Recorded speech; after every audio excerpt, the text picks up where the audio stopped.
tahun ini adalah genaplah 64 tahun Balai Seni Negara. Jadi bermakna kita telah 64 tahun di Malaysia.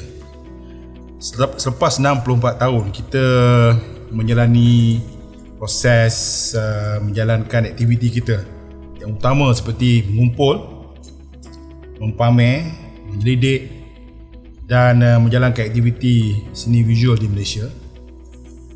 Kita terfikir dan berfikir dengan tim saya, selain daripada kita mempamerkan di gedung kita, di galeri kita di Kuala Lumpur ini, kenapa tidak kita keluar daripada Kuala Lumpur? Sebab seni di Malaysia itu bukan di Kuala Lumpur semata-mata. Jadi pendekatan melalui tahun 2020, kami ambil pendekatan untuk desentralisasi dan melihat fungsi dan peranan Balai Seni Negara ini di dalam kita berdiri di atas hakikat fungsi negara. Hakikat fungsi negara bermaksud kita menjalankan tanggungjawab di agensi kita ni, Balai Seni Negara ni, kepada masyarakat kita, khususnya masyarakat Malaysia dan juga para peminat seni. Sebelum kita mulakan program Community Based Tourism ini, ia bermula dengan satu titik masalah, iaitu program kita di Langkawi. Kita adakan acara tahunan arca daripada bahan puak alam ataupun bahan daripada batu marmar. Jadi selepas kita buat simposium ataupun workshop berkaitan dengan penghasilan arca daripada batu marmar lebihan, ada satu masalah utama di situ, iaitu tempat untuk kita simpan. Dan di situlah munculnya idea kita untuk menjadikan perairan di Langkawi ini sebagai satu tempat simpanan dan tempat pameran. Semasa perbincangan itu timbullah beberapa idea dan peluang yang muncul kemudiannya apabila pihak Kementerian mengadakan satu program disebut Community Based Tourism. Jadi saya dan beberapa sahabat-sahabat di sini telah membuat kertas cadangan dan telah membuat pembentangan di Kementerian, dan cadangan kami ini diterima. Malahan telah diberi tambahan peruntukan untuk ini. Dan tujuan utama program Community Based Tourism ini adalah kita yang pertama tadi yang disebut selepas 64 tahun tu kita perlu decentralize, kita perlu keluar dari Kuala Lumpur, dan satu lagi kita perlu ada satu aktiviti penglibatan ataupun participatory design base. Maksudnya kita buat program yang melibatkan keterlibatan masyarakat, dan manfaat yang paling penting sekali adalah manfaat aktiviti seni ini. Sebab sekarang dah masuk ke abad 21, adakah kita masih lagi nak lihat karya seni di dalam dinding, di dalam galeri? Jadi perlunya kita rasa bahawasanya selepas konvensionalis ada lagi relationalism di dalam penghasilan karya seni, iaitu pelukis ataupun pengkarya terlibat dengan masyarakat dan komunitinya, dan yang akhir sekali adalah manfaat kepada masyarakat itu sendiri. Jadi dengan adanya CBT ini, manfaat kepada masyarakat, manfaat kepada komuniti, manfaat kepada pelancongan, ia juga memberi manfaat pada ekologi di situ. Dengan kerjasama pihak penyelidik, saintis, marine biologis dan sebagainya untuk memastikan bahawasanya bahan yang kita gunakan, tempat yang kita pilih dan kaedah yang kita terapkan di situ sesuai dan dapat kita kata saring melestarikan keadaan alam.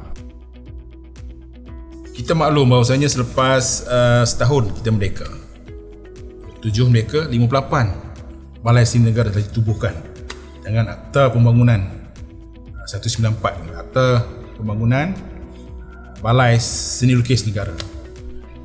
Kemudian pada tahun 2011 berlaku perubahan pada akta, kita telah merubah akta tersebut. Kita telah memanggilnya Akta Lembaga Pembangunan Seni Visual Negara, iaitu suatu perubahan yang membolehkan Balai Seni Negara keluar dari Kuala Lumpur. Akta baru 2011 itu, Akta 174, kita pada saya ingat beberapa tahun berikutnya kita telah mencadangkan untuk sesuai dengan dasar kerajaan di dalam pelancongan, kita dalam Kementerian Pelancongan, untuk menubuhkan sebuah cawangan di Langkawi. Langkawi sedia maklum bahawasanya sebuah pulau peranginan dan pelancongan. Dan apabila kita ada satu cawangan di sana, dengan adanya program sebegini, kita maklum bahawasanya juga kita perlu tempat yang sesuai, laut ataupun kawasan yang visible untuk diadakan projek ini. Namun kita mestilah memilih tempat yang di dalam kawalan kita.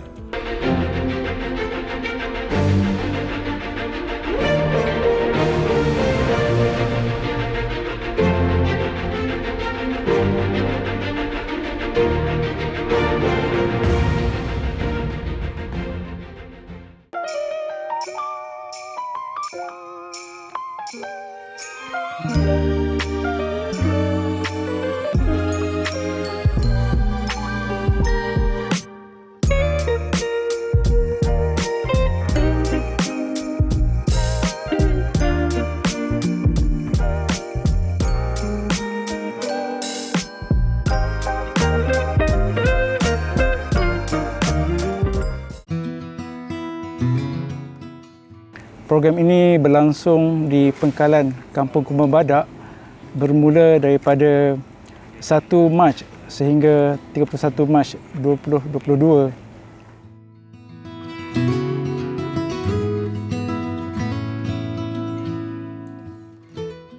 Program ini dimulai dengan program taklimat yang kita buat pada bulan Januari.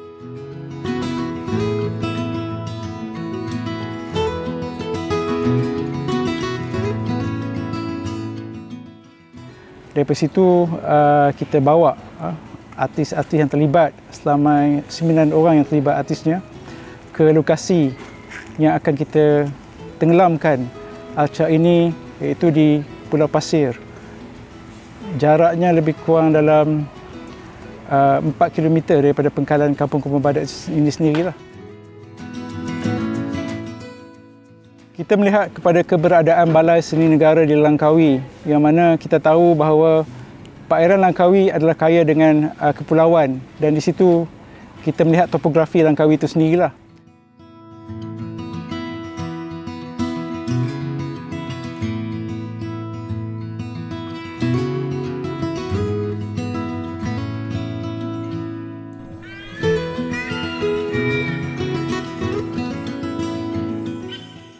Dan juga super diversity yang selalu kita angkat, yang mana kita perlu melihat juga komuniti yang berada di Pulau Langkawi, bukan hanya pada komuniti Melayu, Cina dan India, tapi ada komuniti-komuniti yang memang datangnya daripada sempadan. Program yang berdasarkan kepada community base ini juga kita tahu yang keterlibatan masyarakat itu bukan berlangsung pada hanya program ini diadakan pada bulan Mac saja, tapi ia akan pergi pada jangkaan yang cukup panjang.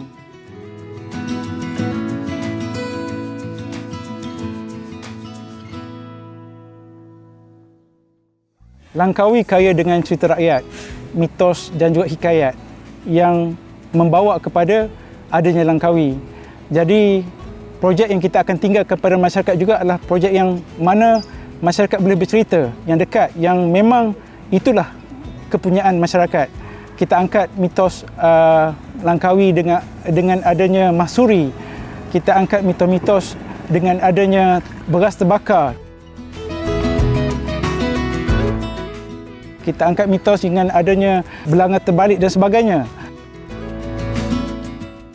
Pergaduhan mak cincang dan sebagainya. Itu yang kita gunakan sebagai satu proses pengkaryaan.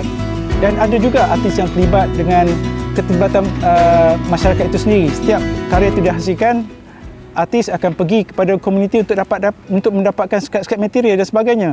9 artis yang terlibat ini adalah mereka yang berpengalaman, bukan sahaja dalam negara tapi juga berpengalaman besar di luar negara. Profil-profil ini kita lihat bagaimana artis ini pernah berkarya dengan komuniti, dan itu menjadi satu rujukan dan juga kriteria penting bagaimana artis itu berkomunikasi dengan sekitarnya, masyarakat, alam dan sebagainya. Itu antara kriteria yang kita lihat. Apabila karya ini ditenggelamkan di Pulau Pasir, ia akan memberi satu kesan kepada komuniti, yang mana keterlibatan kepada pemandu pelancong yang kita tahu bagi geotrade adalah banyak cerita-cerita berkenaan dengan mangrove trail dan sebagainya. Dan Archer ni juga adalah sebahagian daripada trail yang akan digunakan oleh jurupandu nanti, dan juga nelayan sekitar serta penyelam-penyelam yang akan terlibat dalam proses menenggelamkan karya itu nanti.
Dalam 9 archer yang dipilih itu, salah seorang daripada pengarcher yang terlibat merupakan seorang artis yang memang dah terlibat giat dengan Langkawi itu sendiri, dan beliau adalah artis kelahiran Langkawi, iaitu saudara Z.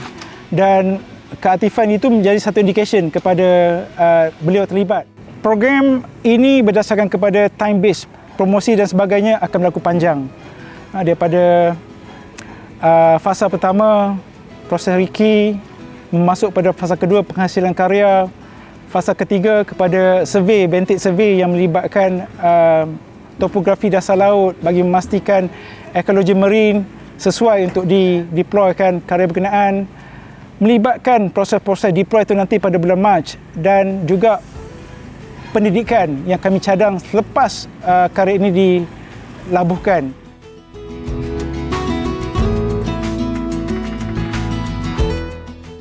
Okey, untuk program ini Balai Seni Negara bekerja dengan jaringan kerjasama daripada agensi lain, terutama agensi yang berada di Langkawi itu sendiri. Kami bekerja rapat dengan LADA sebagai state government stakeholder yang tahu dari segi perjalanan setiap program di Langkawi. Kami terlibat dengan Persatuan Perikanan dan Persatuan Nelayan Kampung Kubah Badak, yang mana mereka bagi kerjasama dari segi penyediaan tempat dan ruang untuk program ini diteruskan. Dan kami juga bekerjasama dengan Marine, Jabatan Perikanan, UiTM, MARET, technical crew, dokumentasi, itu semua antara rakan yang sama-sama terlibat memastikan kelancaran ini jaya pada tarikh yang telah kami tetapkan pada Mac nanti.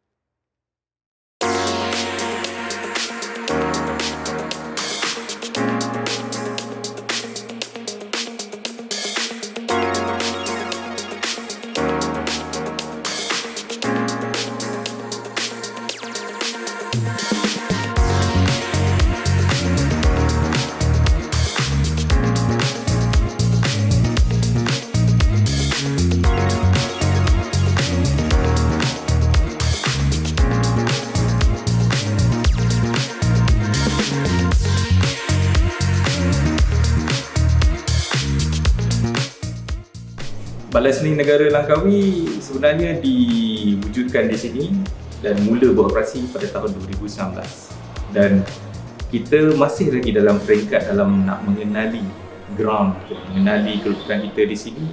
Kita mengambil beberapa kajian demografi, geografi, psikografi di sini sepanjang kita wujudlah.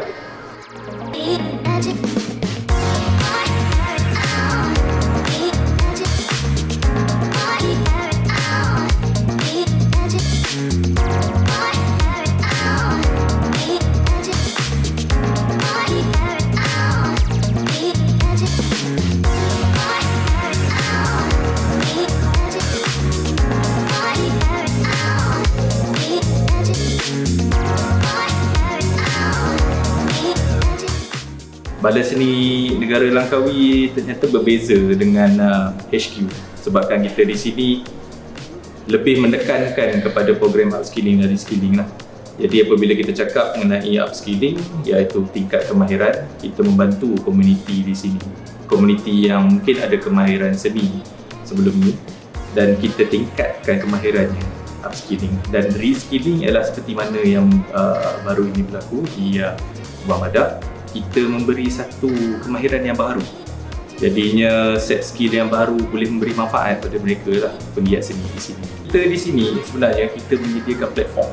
Kita menyediakan platform kepada kumpulan-kumpulan atau golongan penggiat seni, pecinta seni yang ada kemahiran sebelum ni tetapi tidak diberi highlight. Jadi tugas kita dekat sini ialah approach mereka. Pergi berjumpa mereka, berkenalan dan kita menyediakan iaitu kita ada ruang serbaguna untuk kegunaan bengkel. Jadi kita mengajak mereka untuk mengajar orang lain berkongsi ilmu dalam pembuatan seni mereka lah.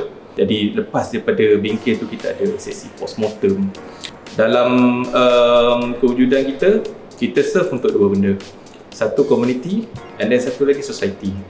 Jadi untuk komuniti ini, yang seperti mana yang saya katakan, kita kumpul, kita kenal pasti siapa penggiat seni yang ada di Langkawi. Dan yang keduanya, kita berganding bahu, kita usaha bersama-sama, kita serve untuk society, untuk masyarakat, untuk nak kembangkan lagi kesenian di sini. Sebelum pandemik, 2019 kita adakan International Marble Art Camp. Kita melibatkan artis luar negara datang ke sini.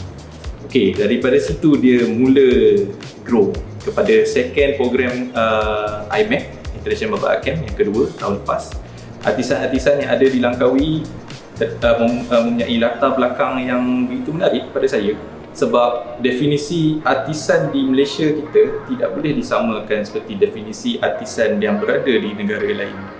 Kalau apa yang kita perceive daripada luar negara, artisan tu mesti orang yang berkemahiran tinggi. Tapi di Malaysia, kita sedang ke arah situ. Cuma mereka mempunyai minat yang mendalam, mereka ingin bersama dengan kita tanpa ada rasa ralat. Mereka mampu untuk memberi komitmen mereka, masa mereka selama 30 hari dalam program Arca Dasar Laut, dan itu yang membuatkan saya lebih dekat dengan mereka. Jadi peranan kepada Balai Seni ialah untuk meneruskan kelangsungan Arca Dasar Laut tu dengan mengadakan program-program yang menteraskan komuniti daripada ke bangku sekolah, daripada orang tempatan dan juga pelancong. Sebagai kurator, kita ada etik jugalah untuk bekerja. Salah satunya untuk kita membuat sesuatu program perlulah berteraskan SDG iaitu Sustainable Development Goal. Kita perlu buat program yang boleh ada impak positif kepada masyarakat dan juga environment sekaligus. Jadi program CBT ini adalah salah satu program yang dalam SDG tersebut.